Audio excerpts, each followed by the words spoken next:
This is a new science of presentations. It has grown rapidly from Japan and is in 900 cities in the world. It is the way architects and designers and technologists communicate to each other. It is called 20 by 20. It is 20 seconds per slide, and at 20 slides, it's over. So therefore, people like me that have attention deficit disorder can actually concentrate this long and before the next presentation. So these are companies that we have investments in. These are companies that we believe in. And so hopefully that they can really show you the song and the dance in 6 minutes and 40 seconds. Are you ready? On your mark, get set, go. All right, everyone. Thanks very much, Frank. Oh, sorry. Yeah, that's right. My name is Ivan Bebic. I'm the executive chairman of Oren Resources. I'm going to try the 20 seconds, 20 slides here. I'll start off by saying Oren is the single best opportunity I've had a chance to be a shareholder in the last 18 years. On that note, I'll be making a lot of forward-looking statements of why that is the case, but ultimately we're a gold exploration company based out of Vancouver with a world-class exploration portfolio in northern Canada as well as down in Peru. Moving ahead to the next slide, we don't need to talk about disclaimer too much. Our methodology is maximum reward through minimum risk. We do that by having a portfolio approach. Most juniors have several projects, but they only work on one or two. We have 7 projects, and we're working on all of them at the same year. In the next 6 months, we're going to drill these 7 projects. We can do this because we've had some tremendous successes in our past. Keegan Resources was our first company. We found 5 million ounces of gold. We acquired 5 more. It's a 10 million ounce producing gold company. Caden was our most recent success, which really set the platform to build Auryn, where we sold our company in the exploration stage to Agnico Eagle in 2014. So that being said, this is exactly the slide of why I'm standing here today, not just because it's our resume.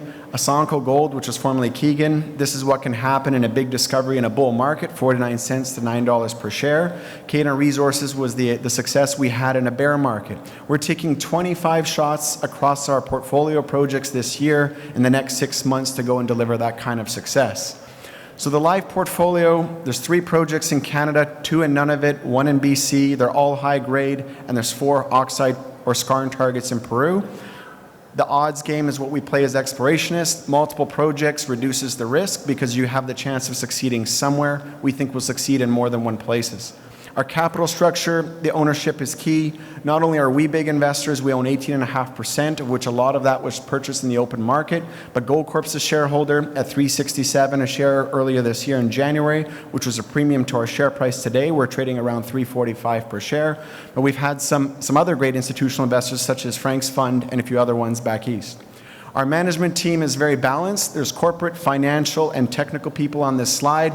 As we grew over time with experience, we've drawn in more and more talent, and it separates us from a lot of the other companies. We're not just lopsided with geologists. We actually have corporate and financial people as well. This is our world-class technical team, predominantly Newmont's, formerly their Newmont's global exploration team, including the former chief geologist of Newmont, as well as the former chief geologist of Goldfields. All of these people have different disciplines. They're world experts. It's a majors exploration team and a junior resource company with a majors exploration portfolio, which is what you're seeing here. Committee Bay is a 300-kilometer long greenstone belt. There's been over 67 discoveries on this belt. The previous owners focused on just one area where they drilled a nice resource. We're looking to go find multiple discoveries, which we start drilling in the next 2 weeks. Homestake Ridge is a high grade of 1.2 million ounces of about 9 grams per ton in BC. It's something we think can double and get much bigger. Moving ahead, a close look at the Arctic, Committee Bay, Gibson McCoy. You have Agnico Eagle spending $1.2 billion they announced earlier this year between Amaruq and Meliadine. Meliadine's an 11 million ounce deposit. Amaruq's a 7 million ounce discovery in the last 3 years. We're taking 12 shots at Committee Bay to find something of that caliber. This is our entire belt. It's the distance from New York to Boston. In yellow, we've circled up the most prospective areas on the actual belt. In red is the 2% of all the gold concentrated areas of the belt that we've sampled so far. You can see the size of Manhattan is representative to one of these corridors. These are major high-grade gold targets along the belt. $100 million has been spent before us, of which $27 million went into infrastructure. We own everything on this slide with the exception of the 737 aircraft. We fly in our fuel and our people, but everything else that you see there is there. So a tremendous amount of work ahead of us that we can leverage off of and set us up for major exploration discovery at an efficient cost rate. This is Homestake, the Golden Triangle, spectacular resource, 1.2 million ounces of 9 grams per ton, as I mentioned. They drilled holes such as 73 meters of 21 grams per ton. Those are spectacular intercepts, massive, massive targets. We think there's a very good probability that we can double or triple the size of this. We'll come out with a lot more information as we start drilling it in the midsummer. What we did at Homestake was we unlocked tremendous value with our metallurgical work. This was really what separated this project from what it was looked at before with 2 concentrates versus 1. We're getting mid-80s on gold recoveries in the copper concentrate and almost high 80s on the lead concentrate. This is 9 grams gold equivalent, so extremely profitable in BC, probably our most advanced project. Peru, there's one word, it's endowment. I'm not going to go through each project here. There's 4 of them. I'll talk about Sombrero. It's 200 kilometers west of Las Bambas, which was bought by MMG for $6 billion back in 2014, a major copper porphyry. Sombrero has a lot more gold than just copper. These are the 4 projects we have in Peru. All of them will be drilled after the summer programs up north this year. They're scalable, open pit targets, and they all have excellent infrastructure. There's power and water to each one of these projects in a very, very favorable place in Peru. One more slide here coming up. This is Sombrero. The geologist here is showing you the ingredients of a major skarn. Again, it's west of Las Bambas. You're getting multi-gram gold, multi% copper. You have the right host rocks of limestone and diorite intrusive rocks. It's the single best target that our geologists have seen in their careers pre-drilling, and a hole has never been into this. So major structures, a great component. This is a slide I'm very proud of. We're spending $40 million from January to December of this year. $36 million is going into the ground. There's a nice breakdown of how our costs go, but we're doing it for shareholders. We're going for a major discovery. We're going to drill at least 55,000 meters this year, and that's going to set us up for a major gold discovery. This is our drilling schedule. It starts in June 10th, and it doesn't stop. We'll continue drilling on July 15th in Homestake, and then we drill in the fall all through Peru. And I don't know when this program will stop. I think we have at least 2 or 3 years of exploration that can be done based on the scale and the opportunity of some of these targets. So this is the early stages of some major discoveries that we expect going forward. So lastly, I'll summarize it with the quality and scalability of these gold projects has been picked by geologists that have worked for majors for their entire careers. The experience behind them and ourselves of monetizing previous assets is uncanny. The ownership, not just the projects, we own 100% of our projects, or we have the option to earn that, but ourselves as management and a major as a shareholder. Ladies and gentlemen, thank you very much. Appreciate your time.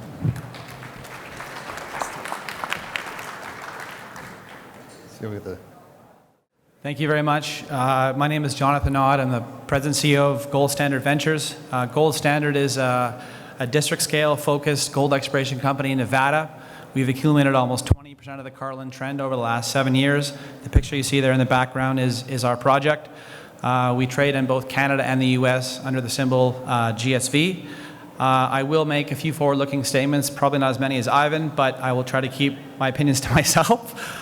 I think this is part of the challenge that the gold mining industry has right now. You look forward to the column there on the right, that's a 21% decline in senior gold production by the year 2020. I think that's what part of the opportunity is here for the exploration companies that are funded and make discoveries to fill up this pipeline. This chart here in Q4 of 2010 is when exploration spending peaked, and over the last 6 years you've seen a general decline in exploration spending. And that's where a lot of the opportunity comes from. When you have exploration companies like Gold Standard and Auryn that are funded, that's how discoveries are made. And over the last 3 years, Gold Standard has made 4 discoveries. So Gold Standard, we've got 208 kilometers on the Carlin Trend. Again, it equates to over 20% of the Carlin Trend. We've got a world-class technical team. I think that's a very valid statement for what we are and who our team is. One of them is in the audience here today, Mac Jackson. And it's a target-rich environment. We have $48 million in cash. I think having a strong treasury is a way that you can offset and alleviate some risk. We have 2 great corporate shareholders in Oceanic Gold and Goldcorp. And this year, we're about to embark on our largest exploration spend to date. We'll drill 48,000 meters. And drilling is underway. We've got 3 rigs out there right now. This is elephant country. You know, you look at this part of Nevada. If Nevada were a country, it would represent about 80% of, well, it's 80% of America's production, and if it were a country, it would be the 4th largest producer annually of gold. Lots of infrastructure. Rule of law means something. Clear path to permitting. So in the background here, Carlin Trend, up to the north.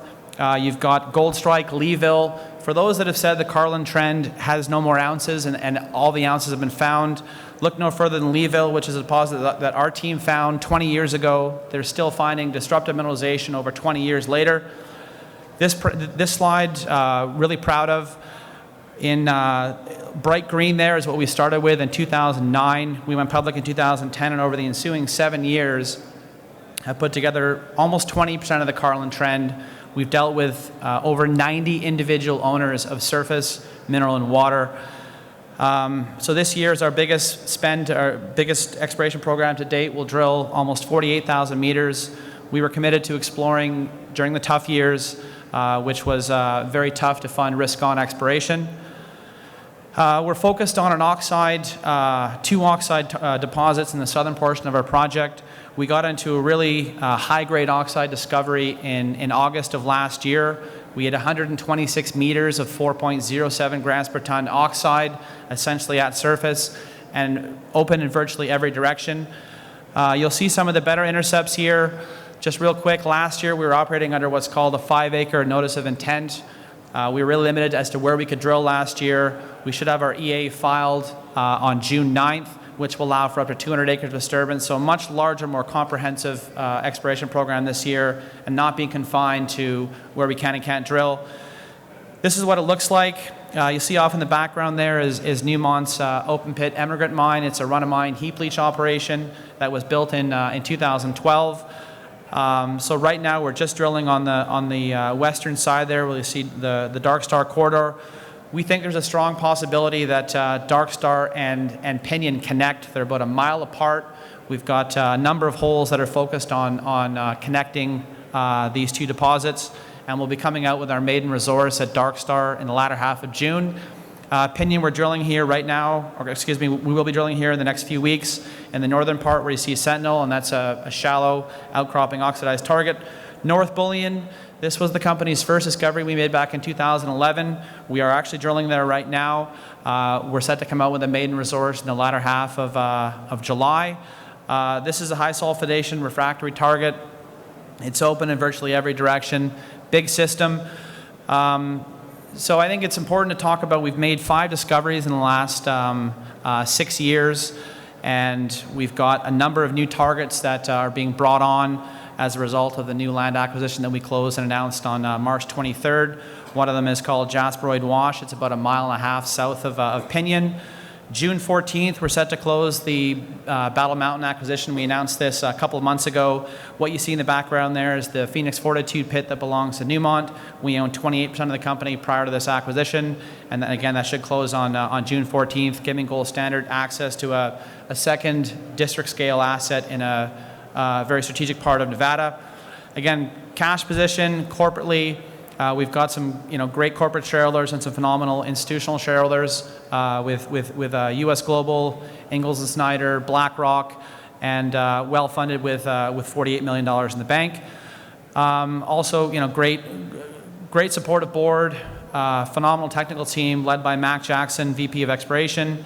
And we've raised almost $180 million since we started the company in 2009. So real quick, I think there's a real opportunity here. Gold Standard got into the GDXJ on March 17th, which is historically supposed to be a good thing. There's been a GDXJ rebalancing where that's supposed to be announced on the 9th. So there's some smaller names within the GDXJ that have to get trimmed. We unfortunately were one of them. And the stock is down almost 35% in the last 6 weeks. So there's an opportunity there. So you've heard this several times of the GDXJ rebalancing. It's just provided a great opportunity for phenomenal companies that are just being sold indiscriminately. So now our last presenter, are you ready? On your mark, get set, go. Hi, my name's Stuart Rogers. I'm president of Terrax Minerals, Inc. Terrax has assembled a land position, a major land position, one of Canada's highest grade gold districts. That's the Yellowknife Gold Camp in the Northwest Territories. We have an experienced technical team. Our technical team is led by Joe Campbell, who's our chairman and chief executive officer. Joe Campbell discovered the Meladine Gold Project in Nunavut, which was mentioned earlier, 11 million ounces. He was instrumental in that introduction to Agnico, and they're making a decision to acquire it for just under 700 million in 2010, and it's scheduled to go into production in 2019. We also have a number of the people who work with him in Meladine work on our project. The Yellowknife is known as is an Archean gold district. It's comparable to Red Lake, Hemlo, Kirkland Lake, Timmins, Val-d'Or. The geology, for example, at Timmins is similar to the geology at Yellowknife with effectively the same age of rocks. So this is explored the same way as you would those other camps. In our case, the land that we've acquired is highly prospective ground, the best ground in the camp, right beside the city and north and south of two past producing mines, two high-grade mines. These two mines, over 60-year mine life, produced over 14 million ounces of gold at an average grade of 16 grams a ton. So we have the extension of the trends that hosted those mines on our property. We've been aggressive in expanding the position. From our initial holdings, we increased it to 129 square kilometers in January 2016. With additional capital last year, we were able to go and do additional staking, and now we have 418 square kilometers, effectively tripling the size of our project area. The big advantage for us is we have excellent accessibility and infrastructure. We are right beside the city. This is a mining town. It's the supply center for the north, for the diamond mines. We have our workers live in the city, and importantly, we can work all year round. We don't have to have camps and fly people in. Dramatically reduces our cost, which is important for a junior. In summary, this is a high-grade gold district. It's a mining-friendly jurisdiction. This is a mining town. These people, their whole source of income is supplying the mines to the north that are operating in the Northwest Territories. We're adjacent to infrastructure, which gives us easy access and lower costs. And importantly, we have 100% ownership. We own everything and with no option payments. The North Belt areas where we initially started, we did a lot of work. We were lucky to inherit drill database and develop potential resources in areas such as Christorum with some high-grade drill intercepts, and it's a high-grade zone. We've since made new discoveries such as Mispickle last year that we're working on. Christorum zone, as I mentioned, we have a lot of historic data plus our own drill holes. That you can see is a block model. We are starting to develop resources. We've tested that over 1.4 kilometers. It's still open along strike. It's still open down dip because we haven't drilled it below 150 meters. On the Mispickle zone, this is a new discovery we made last winter. One of the highlight drill holes from the winter program was 8 meters of 60 grams, which got us a lot of attention, allowed us to attract some good strategic investors and raise more money.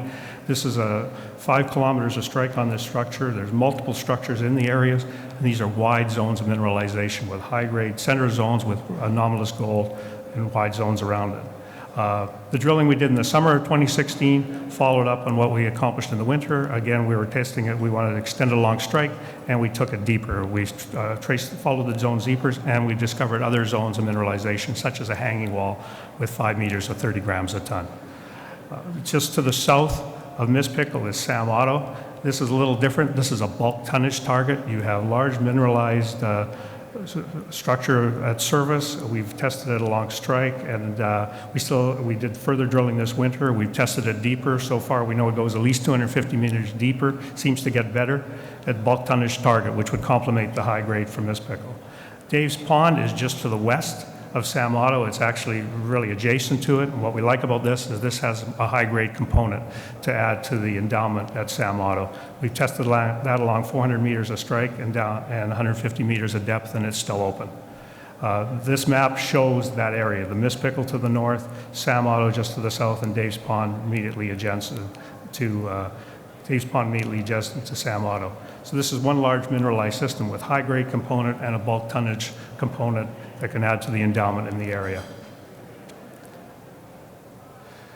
Moving to the south, we staked ground that was previously owned by the Con mine, which is now being reclaimed and owned by Newmont. Con had staked this ground because they identified that the structures they mined at the Con, such as the Con shear, their namesake shear, went onto this property, and we have traced it for 5 kilometers on our property. We permitted it this January and began drilling. We're following up on surface sampling we did in 2015, 2016, where we had samples in trenches of up to 95 grams a ton. So very good looking structures. Unfortunately, spring came a little early, or we started late, however you want to look at it. We only got 6 holes into this target, which deserves way more than that. We've got 5 holes drilled on the con shear. You can see to the left the green stars, and 1 hole into the new vein shear. We wanted to do way more than that, but we can begin it. We'll be back drilling again in July. We're still waiting the assays from this 6 holes, plus we've got other zones, the number 1 shear and the number 2 vein that we're going to follow up with in this program. So we're excited about that. Again, we are major shareholders in the company ourselves. We participated in placements. For us, the value is taking the money we raise and putting it into the ground. So we've spent, in 2016, based on the numbers we put together for our recent audited financials, 80% of our overall expenditures were on drilling and exploration. So we are focused on putting the money where it belongs. We have 102 million shares outstanding. Our market cap right now is about $60 million. We think that means we're very undervalued in comparison to our peers. What I mean is peers where they have a district potential, control a district, and a high-grade district such as this. We have 21 holes, results from 21 holes still pending from the winter program. We should have that wrapped up in the next few weeks. Then we're back at it again. We're going to begin drilling in July, and we've acquired a large land position where we're going to start airborne surveys and to be followed by field exploration later in the summer. Thank you for your interest in our company. Actually, the 3 that are the best presentations so far in this new model of communicating to investors. Does everyone like this? Rather than a half hour looking at maps and getting a focus on what the drivers are. And it's so important to be able to sign up for their companies, visit their websites. They'll send you the emails, they'll send you the press releases so that you're informed on a timely basis of their developments. And so this is a big drilling season for all 3.